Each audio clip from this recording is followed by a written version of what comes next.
अब कहानी है अपरिचित। इसके लेखक हैं मोहन राकेश। मोहन राकेश ने अपना यात्रा वृतांत बताया है कि यात्रा करते हुए एक बार मतलब उन्हें जो एक युवती मिली और किस तरह उनकी बातचीत होती रही।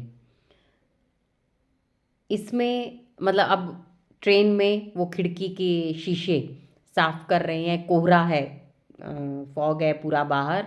तो कुछ दिखाई नहीं दे रहा है स्टेशन से बाहर। मतलब बाहर देखने की कोशिश करते हैं खिड़की से, पर कुछ थोड़ा थोड़ा कभी दिखता है, नहीं तो फिर कंपार्टमेंट में ही जो लोग हैं वही नज़र आ रहे हैं।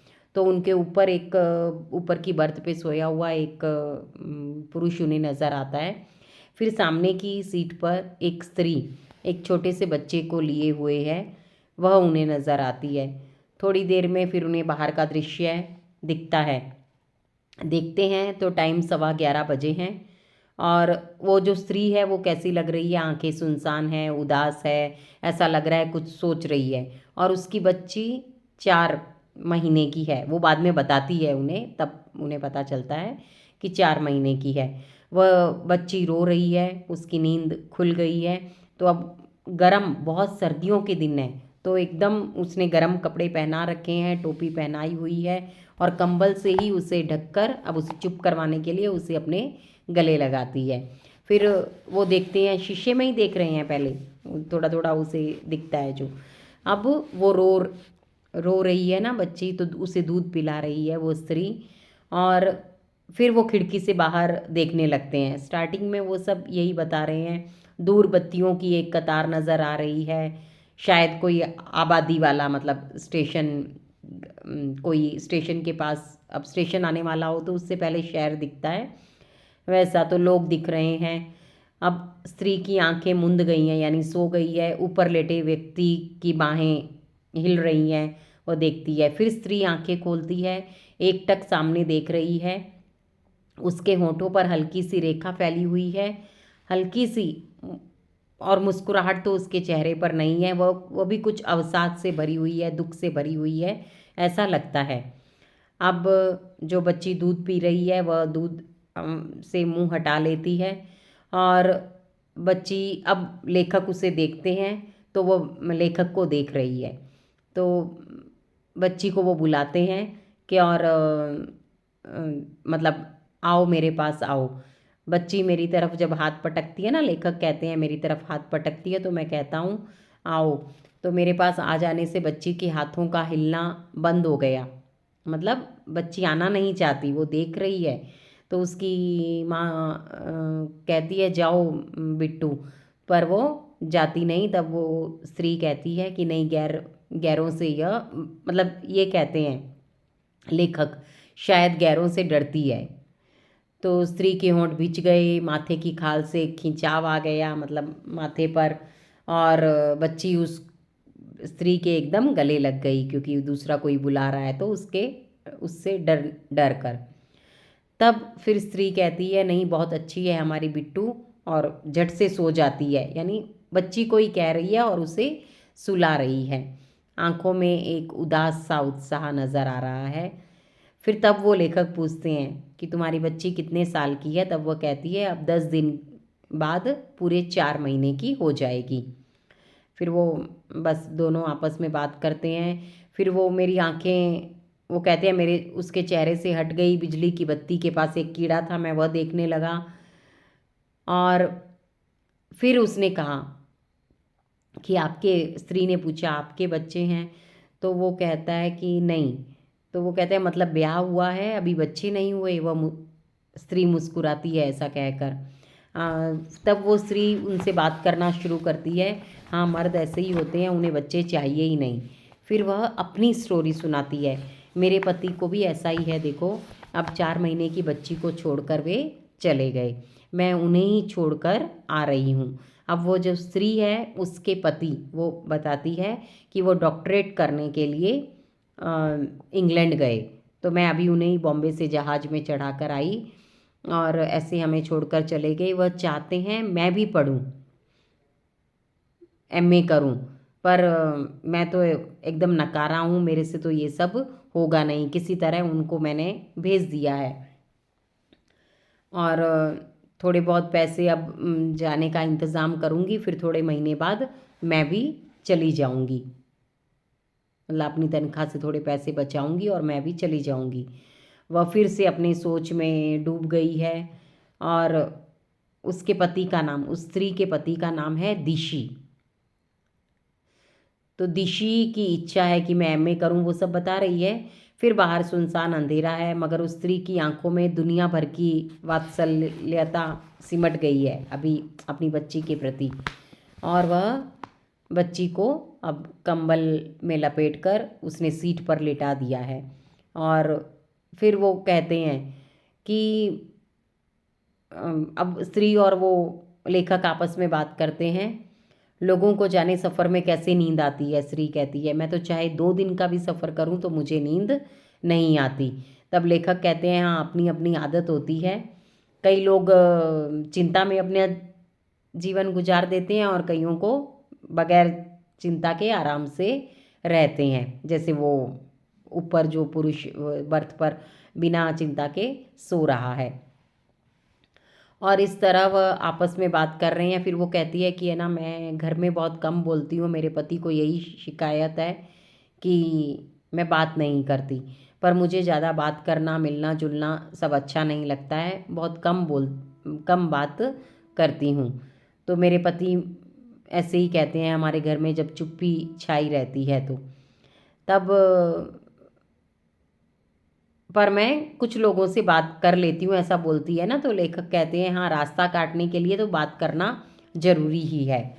और उसकी आंखें फिर फैली रहती हैं और वो अपने घर की बात वही कहती है कि जब मेरे पति ऐसा बोलते हैं कि तुम्हें तो पालतू जानवर और तुम में क्या फ़र्क है, जब तुम घर में एकदम सुनसान ही रहे घर तो। और मैं हज़ार चाहती हूँ कि इन्हें खुश दिखाई दूँ, पर खुश नहीं होती। और मेरी आँखों से लास्ट में मैं रो ही देती हूँ और उन्हें मेरा रोज़ना भी पसंद नहीं आता।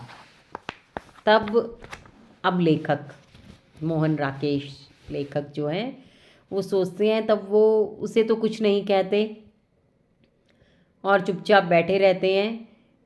और वो कहते हैं मैं भी मुस्कुराने की चेष्टा करता हूँ, मुझे तो कुछ कहने का मौका ही नहीं मिला। मैं अब वो उसे क्या कहते हैं, कई बार लोग चुप रहने में भी अच्छा रहता है कि मन से अगर एक दूसरे की बात समझ सकें। अब वो कहते हैं मैं बल्कि 5 साल से यह चाह रहा हूँ कि वह ज़रा कम बात किया करे। उनकी पत्नी, अब लेखक की पत्नी, अब वो बहुत बातें करती है। मैं कई बार जबान से कई बात में उतना रस नहीं होता जितना चुपचाप में होता है। मैं उसे समझाना चाहता हूँ पर वह समझती ही नहीं, क्योंकि अब वो क्या कहते हैं कि वह लेक्चरर है, इसीलिए जो जैसा वहाँ पढ़ाती है उसको घर में भी लेक्चर देने की आदत पड़ गई है। थोड़ी देर दोनों हाथों में मुँह छिपाए रही वो स्त्री, और फिर वो कहती है ऐसा क्यों होता है, मेरी समझ में नहीं आता। मुझे दिशी यानी अपने पति से भी यही शिकायत है कि वे मेरी बात को नहीं समझते। कई बार उनके घुटनों पर सर रख कर सोने का मन होता है, या फिर मेरा मन होता है कि उनके पास बैठूं, पर उनको ये सब खेल गुड़ियों का खेल लगता है। और मुझे पसंद है कि कहीं सुनसान जगह पर, पहाड़ों पर, इस ऐसी जगह पर बैठूं। पर उन्हें क्लब, संगीत ये सब पसंद है, डिनर पार्टियां, वहाँ पर मेरा दम घुटता है उनके साथ जाकर। तो वो कहती है मेरी पसंद एकदम उनसे अलग है और मुझे मन होता है कि मैं खेतों में बैठूं, खेतों में। तो वो कहते हैं कि हाँ, तू तो मेंढक है, कि खेतों में मेंढक टर टर करते हैं, बस तुझे वो अच्छा लगता है। इस तरह उस थोड़े ही समय में मुझे उसके चेहरे का उतार चढ़ाव काफ़ी परिचित लगने लगा, लेखक कहते हैं। और उसकी बात सुनते ही मेरे मन पर भी हल्की उदासी छा गई। अब उसे वो कहता है मैं भी तो ऐसी ही सिचुएशन में हूँ, पर अपने मन की बात, अब वो अपनी पत्नी के बारे में सोच रहा है कि मेरी पत्नी की महत्वाकांक्षाएं बहुत हैं, इच्छाएं बहुत हैं, पर मैं उसकी ज़रूरतों को पूरा नहीं कर पाता। और वह चाहती है कि वह सबके साथ मिलकर रहे, भरा पूरा परिवार चाहती है। वह अपने से स्वतंत्र, अपने से अलग अपने पति के मानसिक जीवन की कल्पना नहीं करती। मतलब वो अपने पति के साथ खुशी से रहना चाहती है। और वह चाहती है कि सामाजिक दृष्टि से उसका पति भी एक अपनी पहचान बनाए।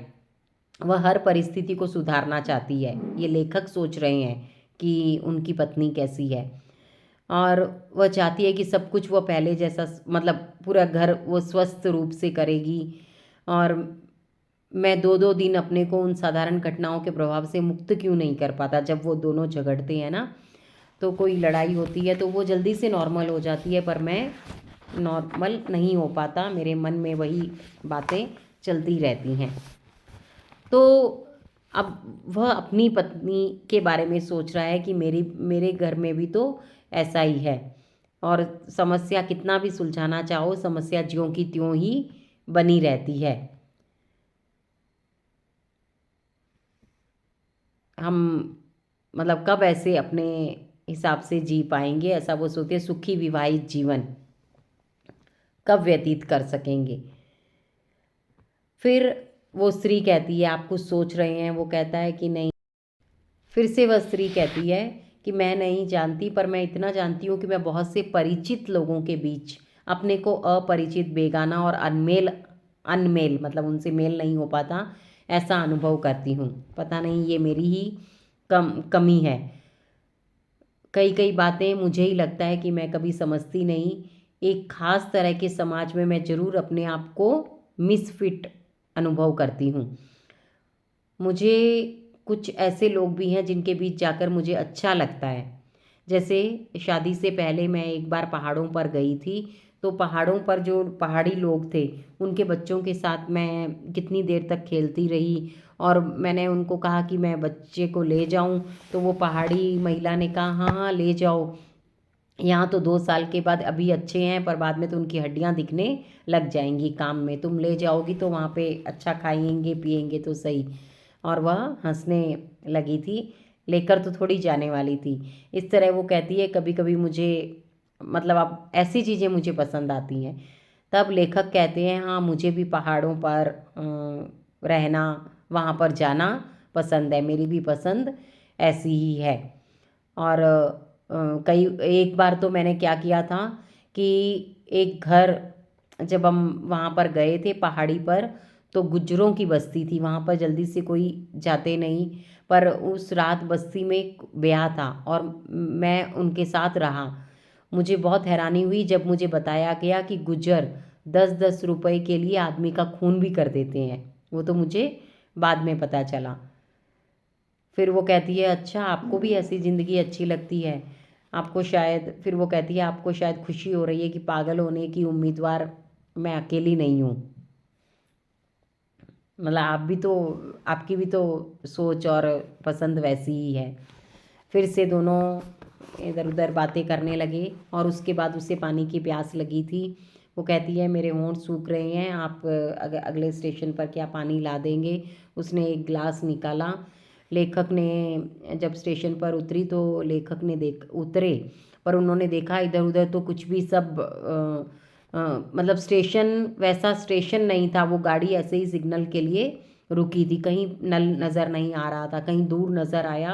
वह पानी लेकर आए और अब गाड़ी चल चल पड़ी थी। स्लो, मतलब सिग्नल हो गया था। और वह पहले तो, अब ठंड भी बहुत है ना, फिर उन्होंने, फिर भी वह अपने उस कंपार्टमेंट तक आ ही गए। उन्होंने देखा वो स्त्री दरवाजे पर ही खड़ी है और उसने ग्लास ले लिया। और लेखक जैसे तैसे उसमें चढ़े और बाद में उस स्त्री ने कहा कि आप देखो ऐसा ही मैं काम करती हूँ। कई कई बार मैं दूसरों को नुकसान पहुँचा सकती हूँ। और लेखक भी सोचते हैं देखो डर मतलब कैसा होता है।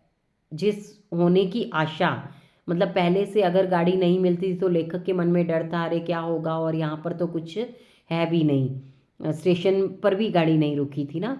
तो डरने की आशंका से ही हमें कितना डर लगने लगता है। और फिर वह स्त्री उन्हें कहती है कि मतलब देखो मेरे कारण आप मुसीबत में आ सकते थे। वो कहता है ऐसा कुछ नहीं है। और फिर वो कहते हैं कि बस बाद में वो कहती है कि चलो अब आपको नींद आ रही होगी, आप सो जाइए। फिर वो कंबल ओढ़ लेता है। वो कहती है ठंड बहुत है, आप रजाई भी अभी से ही ले लीजिए, ओढ़ लीजिए। वो कहता है नहीं, थोड़ी थोड़ी ठंड मुझे अच्छी लगती है।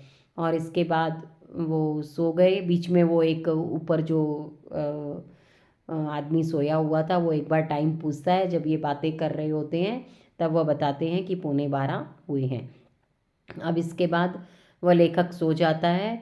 और उसके बाद वो एक आगे जब उसकी नींद खुलती है, वो देखते हैं सामने की सीट खाली है। वो कौन से स्टेशन पर उतर गई, कहाँ, कुछ भी उन्हें पता नहीं चला। पर उन्होंने अपनी मतलब पूरा ओढ़ रखा है, रजाई भी ओढ़ रखी है, और उसमें अब शरीर में एकदम गर्माहट आ गई है। और ऊपर की बर्थ पर आदमी लेटा हुआ जोर जोर से खर्राटा ले रहा है। तो ये कहानी है अपरिचित, मोहन राकेश जी की।